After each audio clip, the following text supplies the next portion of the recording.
Olá pessoal, hoje a gente vai conversar um pouco sobre limpeza de pele. Será que no meio de tanta tecnologia relacionada aos procedimentos de saúde estética, de cuidados com a pele, a limpeza de pele ainda é válida? Pessoal, a resposta é sim. A limpeza de pele é algo muito antigo, muito tradicional e que por mais que a saúde estética tenha avançado em diversas tecnologias, procedimentos, tratamentos, a limpeza de pele ela ainda é fundamental. E muitos procedimentos atuais só podem ou só devem ser feitos se a pessoa, se o paciente, se o cliente previamente tiver feito uma limpeza de pele.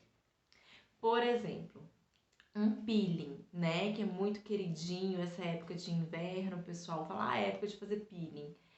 Eu não devo fazer um peeling se eu tiver com a minha pele no estado normal, sem ter cuidado dela antes, com uma limpeza de pele profissional.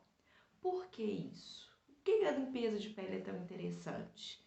Gente, a nossa pele, ela vai se descamando, tem células mortas, tem excesso de queratina, aqueles folículozinhos de cada poro, de cada pelo, né? Vai acumulando as secreções, a gente fala secreções sebáceas, os restos celulares, isso junta com a nossa poluição de cada dia. Também tem o acúmulo de resquícios de produtos, de maquiagem, que muitas vezes a gente não retira da maneira como deveria. Então a pele vai sofrendo com tudo isso. Então, quando a gente faz uma limpeza profunda da pele, uma limpeza profissional, é isso que vai ocorrer. Essa pele ela vai estar sendo limpa profundamente. E como que é essa limpeza profunda? Ela tem algumas etapas que a gente vai estar falando aqui. Porém, o que faz ela ser uma limpeza profunda, na sua essência, é a extração, que é a parte dolorosa, né? A parte chata. Então, gente, a limpeza de pele, ela vai começar pela primeira etapa, que é a limpeza do sabonete, né? Então, você vai chegar no seu profissional. Se você tiver de maquiagem, primeiramente vai retirar essa maquiagem. Depois vai usar um sabonete adequado para o seu tipo de pele. Depois dessa limpeza dessa pele, a gente tem que fazer o quê? Diminuir a espessura dessa pele, que vem a parte da esfoliação. Essa esfoliação, o peeling, pode ser feito de algumas maneiras. A gente pode ser feito de maneira química, tá? Quando, por exemplo, às vezes a gente tem alguns sabonetes que tem alguns ácidos na composição, então isso já ajuda a diminuir essa camada de células, né? Por exemplo, ácido glicólico, ácido salicílico, são substâncias que já podem vir. Então, às vezes você não vai ter o atrito propriamente dito. Por exemplo, se eu tiver com um quadro de acne, eu não devo estar tritando essa pele, né? Então, assim, tudo isso, de acordo com o que o profissional observar, vai demandar condutas diferentes. Então, a gente passa linhas gerais, mas isso varia de caso para caso, tá?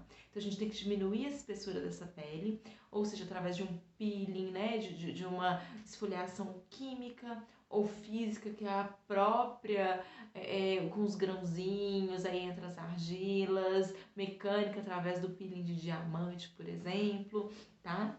Então a gente vai estar removendo essa camada mais externa, diminuindo esse extrato córneo, que é essa camada mais externa da pele.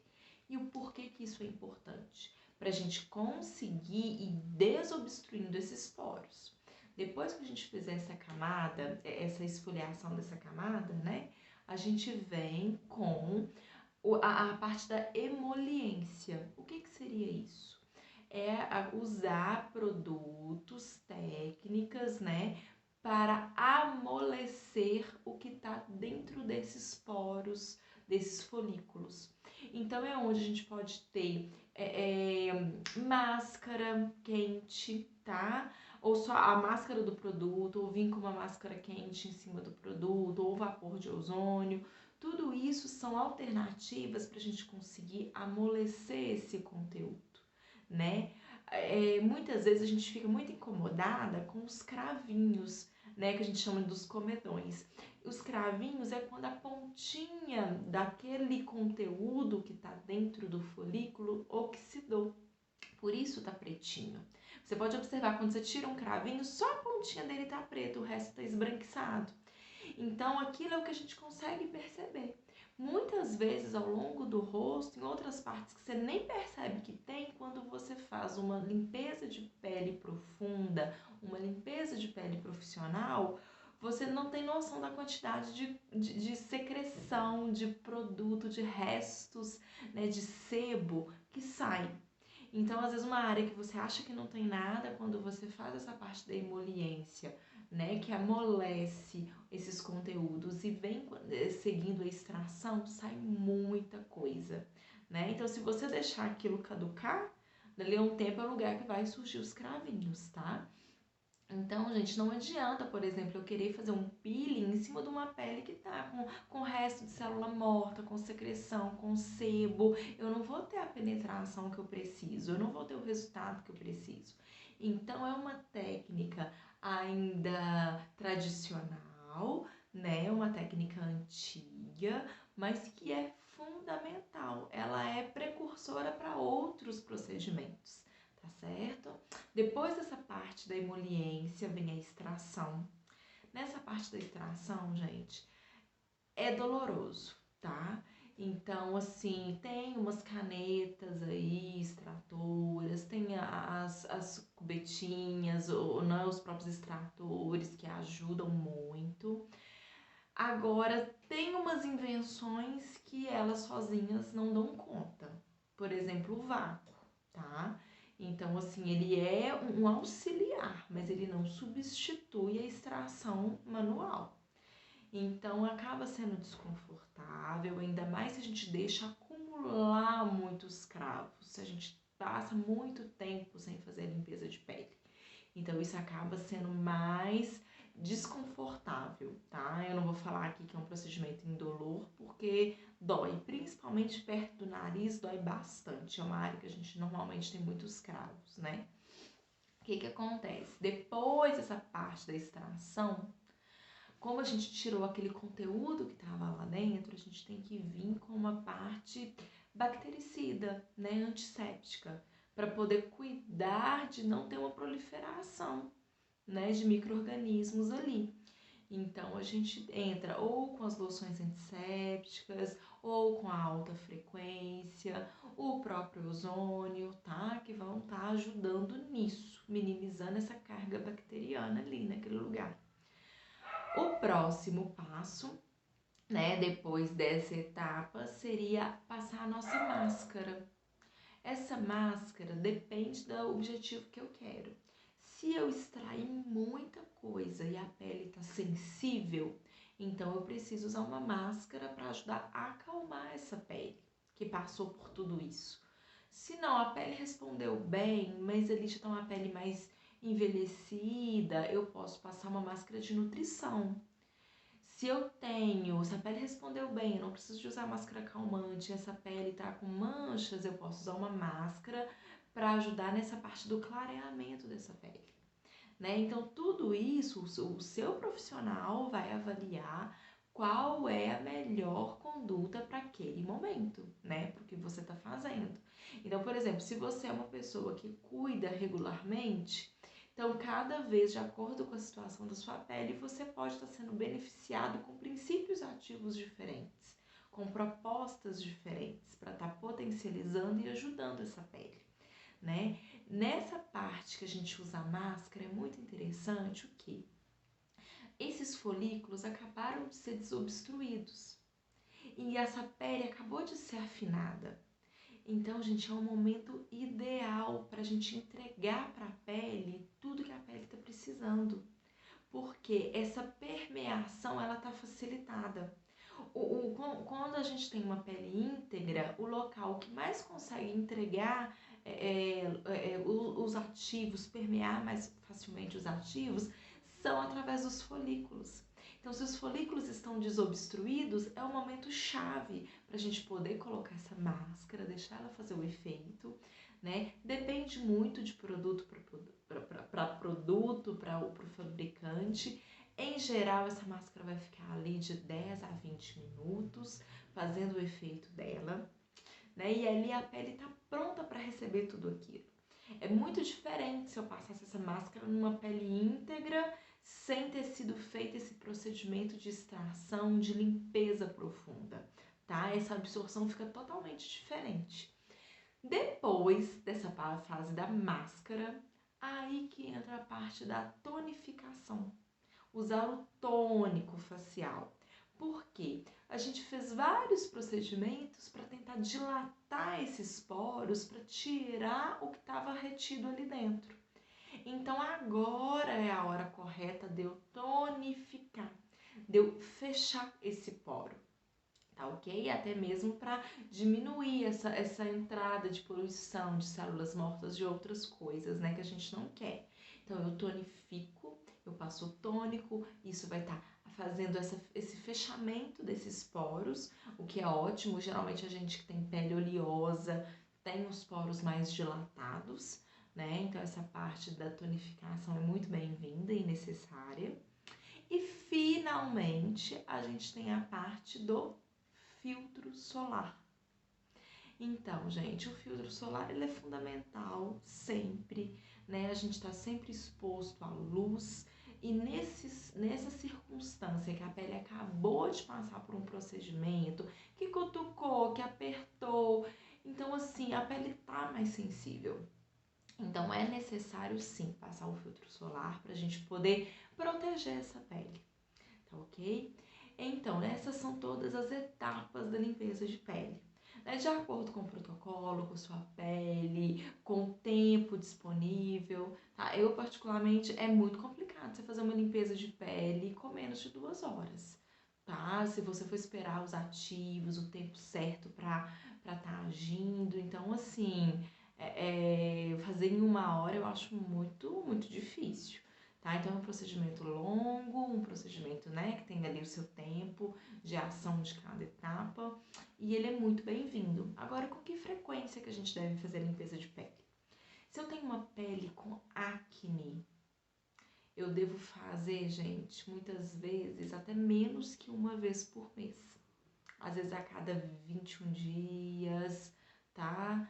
Vai estar sendo necessário. Então depende muito. Quando é um quadro de acne, pode ser bem assim, mais sério o quadro, a situação. Se eu tô com uma acne, um grau mais avançado, um grau mais severo, tipo um grau 3, 4, 5, que aí eu já tenho que estar acompanhando, tô muitas vezes tomando antibiótico, fazendo todo um tratamento, tá? Então, nesse momento, não é o momento de estar fazendo a limpeza de pele. Se eu tô com esses graus mais avançados. Se eu tô ali uma acne grau 1, grau 2, mas tá, né, intenso isso, pode ser que eu precise fazer por menos, não cheguei nem a completar 1 mês, tá? Então já teve várias situações nesse sentido. Ah, eu tenho uma pele oleosa. Então, pele oleosa eu também posso estar fazendo 1 vez por mês, tá? Essa limpeza de pele, porque isso ajuda a controlar essa proliferação desse sebo, essa produção de sebo, né? Ajuda a fechar mais esses poros, então isso vai ser muito bem-vindo. Ah, eu tenho uma pele mista, uma pele normal, eu tenho uma pele sensível, então tudo isso a gente tem que analisar. Uma pele sensível pode ser que eu precise fazer a cada 3 meses, né? Não pode ser com o mesmo intervalo.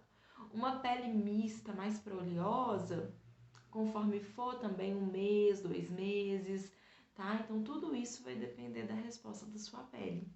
Mas é um procedimento que você não pode esquecer. Muitas vezes a gente lembra da danada da limpeza de pele quando a gente tem um casamento, que a gente vai ser madrinha, né? Algum evento, aí a gente preocupa, né, com a limpeza de pele. Mas, no geral, a gente deveria fazer ela a cada uns 2 meses, né? Você pensar numa pele mista, aí, tá ok? Isso vai estar ajudando, gente, a limpar essa pele profundamente, desobstruir esses poros, tá? Esses sinais da poluição, do envelhecimento da pele, das manchas, esse aumento da queratinização. Então você fica com um monte de célula ali que já está querendo se desprender. Então tudo isso diminui a chegada dos cremes que você passa, tá? Então isso tem que ser analisado com muito carinho. É uma técnica antiga, mas que ela é super bem-vinda e não caiu em desuso, não é obsoleta de maneira alguma, tá certo? Quem não deve fazer a limpeza de pele? Gente, como eu já disse, os graus mais avançados de acne. Nisso tem muita gente que usa a isotretinoína, o Rocutan, né, como tratamento com o dermatologista que está acompanhando. Então a pele fica sensível demais quando está usando o Rocutan. Aí quando para de usar, a gente deve esperar em torno de uns 6 meses sem uso para poder manipular essa pele. Porque o risco de mancha, o risco de complicações é bem gritante, salta aos olhos, tá? Outra coisa, gestante, tá? Gestante é uma contraindicação relativa. Por quê? Depende do que eu vou estar usando. Se eu vou estar usando nessa parte de emoliência para, né, para abrir esses poros e amolecer esses conteúdos aí dos folículos, se eu estiver usando a trieta, aí não posso usar isso em gestante, tá? Mas tem outros recursos que pode ser usado sem problemas. Então a trieta em gestante também não pode. Se eu tiver uma alergia a algum dos produtos, eu não devo fazer, a não sei se for trocado, né, o produto. Se eu tiver uma alergia, se eu tiver uma infecção naquele local, se eu tiver uma lesão, um machucado, tá?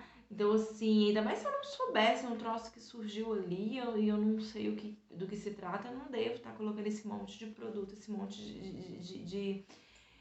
de etapas de aquecer, vapor de ozônio, alta frequência, um monte de produto que pode piorar muito, tá? Então, essas são contraindicações para não fazer limpeza de pele. Então, espera resolver a infecção, a lesão, o machucado e aí sim poderia dar seguimento, tá certo? Pessoal, essas dicas que eu queria deixar aqui hoje.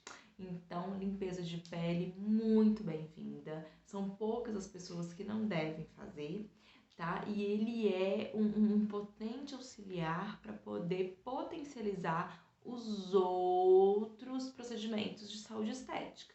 Por exemplo, eu quero fazer um lifting, um tratamento, por exemplo, de radiofrequência para flacidez do rosto, para minimizar rugas, linhas de expressão. Se eu tiver com muito óleo na pele, o efeito da radiofrequência não vai ser tão eficaz. Olha que interessante. Então, assim, a gente tem que ter esses cuidados, tá? A gente não pode olhar só para um aspecto e esquecer do restante. Era isso que eu queria deixar aqui para vocês hoje nesse vídeo. Então, lembra aí a última vez que você fez limpeza de pele. Procure seu profissional, que isso é muito importante.